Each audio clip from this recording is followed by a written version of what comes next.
America और Iran के युद्ध के बीच एक और बड़ी खबर आ चुकी है। दरअसल ईरान के हमले जो कि यूएई किया गया है, उससे एक भारतीय नागरिक की मौत हो गई है, जिसको लेकर अब भारत काफी सख्ती दिखा रहा है। भारत के मन में इसको लेकर काफी गुस्सा है। क्या ये पूरी खबर है, कैसे ये हमला हुआ स्ट्रेट ऑफ हॉर्मुज में, उसी को लेकर चर्चा करने के लिए हमारे साथ सैयद है। सैयद, भारतीय एक नागरिक जो कि नाविक है, उनकी मौत की खबर आ रही है, जो कि हर भारतीय को इस वक्त सदमे में भी डाल रही है। देखिए, जाहिर सी बात है, ये जंग जो है अमेरिका और ईरान के बीच चल रही है, लेकिन कहीं ना कहीं इसका जो असर है वो पूरी दुनिया पर पड़ रहा है। और यही वजह है कि अब जो खबर आ रही है उसमें एक भारतीय नागरिक की मौत हुई है। मामला ये है कि ईरान की तरफ से जो है यूएई के जो ऑयल टैंकर्स थे उन पर अटैक किया गया, 2 oil tanker straight of Hormuz के आसपास। हाँ। और उसमें जो है वो भारतीय जो नाविक थे वो मारे गए हैं।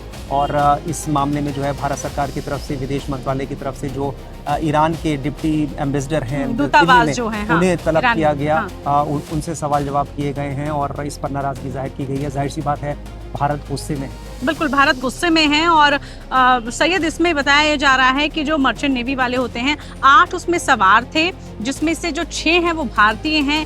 1 की मौत की खबर आई है, 4 गंभीर रूप से घायल भी बताए जा रहे हैं। मतलब कि अभी जो है भारत सरकार की तरफ से ये कहा गया है कि फिलहाल जो आंकड़ा है वो ये है, लेकिन इसके बाद जो है भारत लगातार इस पर सख्त रुख अपनाए हुए हैं। आपको बता दें, रिपोर्ट के मुताबिक जो 2 टैंकरों जो कि मोम्बासा और अल बहिया पर उस समय हमला हुआ जब वो हॉर्मुज स्ट्रेट के दक्षिणी रास्ते से गुजर रहे थे, और इस रास्ते से सामान्य समय में दुनिया का जो 5वां हिस्सा है वो तेल से गुजरता है, जिसको लेकर हम आपको कई बार चर्चा में भी बता चुके हैं। हॉर्मुज क्या है पूरा, ये सब इसको लेकर कई बार बातचीत भी कर चुके हैं।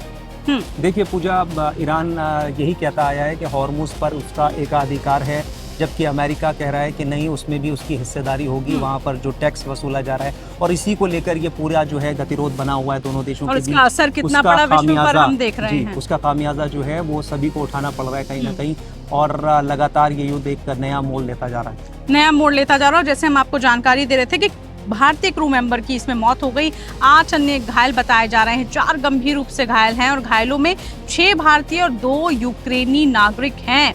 और खुद यूएई की जो रक्षा मंत्रालय, उन्होंने बयान दिया है। बयान में क्या कहा है वो भी अब आपको बता देते हैं। उन्होंने कहा है कि भौतिक नुकसान हुआ है, बाद में आग पर काबू पा लिया गया था, यानी कि और भी ज्यादा नुकसान किया गया था। ओमान की जो समुद्री सीमा में ईरान के इस हमले ने पश्चिमी एशिया में जो तनाव है, हम कह सकते हैं सैयद, एक बार फिर से बढ़ा दिया है। और भारत का रुख को लेकर बात कर लेते हैं। अभी देखिए, भारत सख्ती तो दिखा रहा है, जैसे कहा जा रहा है कि दूतावास में भी पहुंच चुका है, लेकिन क्या आगे लग रहा है कि कितनी सख्ती भारत की तरफ से होगी? देखिए, जाहिर सी बात है, युद्ध जब होता है तो उसमें आम आदमी मारे जाते हैं, उसमें कोई भी हो सकता है। जाहिर सी बात है, ईरान जो है अमेरिकी सैन्य अड्डों को निशाना बना रहा है, अमेरिकी जो वहाँ पर उनके जो ठिकाने हैं उनको निशाना बना रहा है लगातार। अब उसमें ये बड़ी बात है कि इसमें दूसरे देशों के लोग भी कहीं ना कहीं हताहत हो रहे हैं और वो भी उसकी जद में आ रहे हैं। यही वजह है कि जब यूएई के टैंकर्स पर अटैक किया ईरान ने, उसमें एक भारतीय नागरिक की मौत हो गई। इससे पहले भी इस तरह की लगातार खबरें आती रही हैं। इससे पहले जब हमने देखा था 28 फरवरी को जो ईरान में